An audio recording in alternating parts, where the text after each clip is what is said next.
Hey, this is trending at some point. TV Deets just released the ratings for Love and Marriage Huntsville, season 6, episode 4. That was the one with Tisha and Marcel thinking everybody was gonna do labor for free. It's a season low. It says they're down to 232,000 viewers. Um, I'm not surprised because I did love how Kimmy was putting that pressure on Tisha and Marcel to answer some valid questions. But overall, Stormy is not a fan favorite. So I've already heard a lot of people, they skip over when she's talking. People skip over if Tisha's in the scene.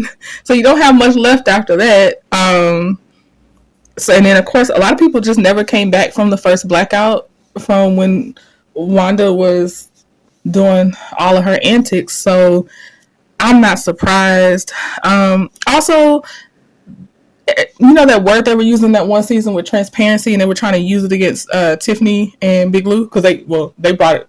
Tiffany and Big Lou brought that word up first, so that's fair. But they have been the least transparent now. I don't feel like I really know about Kimmy and Maurice's relationship. I definitely don't feel like I know anything about Tiffany and Marcel's relationship. Well, not what they actually want to show. I see through some of the things they're trying to show, but yeah, so it's boring. Like, I do perk up when I see Mel come in the scene, but she has to always keep her calm and her peace to keep her sanity. So it's not the most energy coming from that part. So I watched a video from Queen Sheba's channel, and she made such a good point about maybe it's not just, well, she thought Marcel is not at all oppressing Tisha. I think that's what she said. I'm not trying to misquote you, Queen Sheba. But she was saying that from what she observed, Marcel might have been trying to shield her because she just seems like seems like she continues to just play make-believe. And what illustrated that the most to me, and I had to cut so much out of my video when I reviewed the episode, but I was so unimpressed with those 3 slides that Tisha brought. You're 45 minutes late. You don't even know how to pull up where you saved your file for the PowerPoint. You finally pull it up. You have your back to your audience, just reading verbatim from your 3 slides and maybe 2 slides, because one I think was the picture.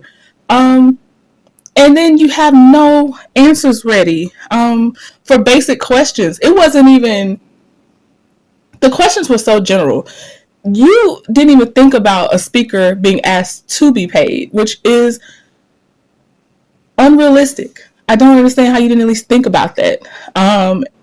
You didn't think about sponsorship splits, and I put this on Tisha and Marcel, but Tisha seemed like she was spearheading it. It was her vision, per her words, I believe. So that's why I'm more saying Tisha, but I'm not trying to just like, it's both of them because they seem like they're both on board with it, but Tisha took the lead. It just seemed she was so unprepared, and like she was just going to get everything off of, let me drop this idea, y'all do the legwork, but we're going to take the monetary credit and whatever other credit, and because I said this for something good, that should be all y'all need. And the fact that she got so defensive when she was being asked questions, and then got huffy about, well, I can't even afford you, and you don't even know the fee for Mel's post. I think it would have been right for Kimmy and Maurice to also ask to be paid per post.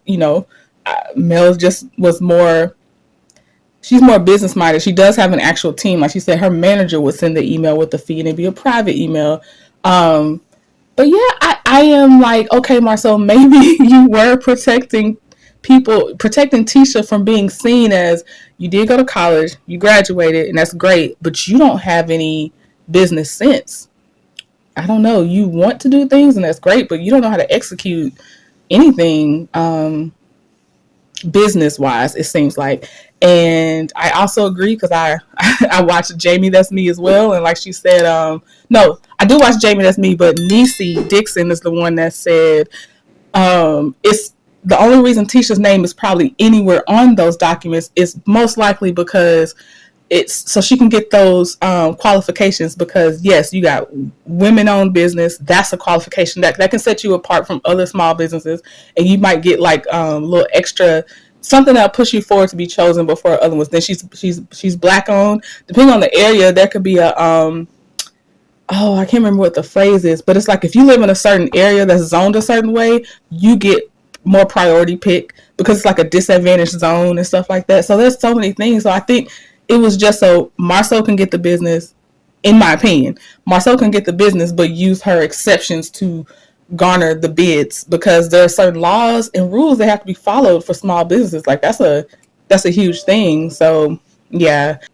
So yeah, but back to the ratings being the lowest of the low. I'm not surprised. I see so many people that are they keep up with the bloggers more than they actually watch the show themselves, and I can't blame them because you have to be able to sit there and sit through a lot of fakeness and then analyze it and then kind of interpret what's really going on that's not being talked about, and that's exhausting. It's exhausting to pretend to let people keep pretending in your face. So yeah, get authentic or. And a lot of people saying this might be the last season, and wow. So go from your highest high down to your lowest low. They might be right. Okay, but let me know what y'all think. Thanks for stopping by. Bye.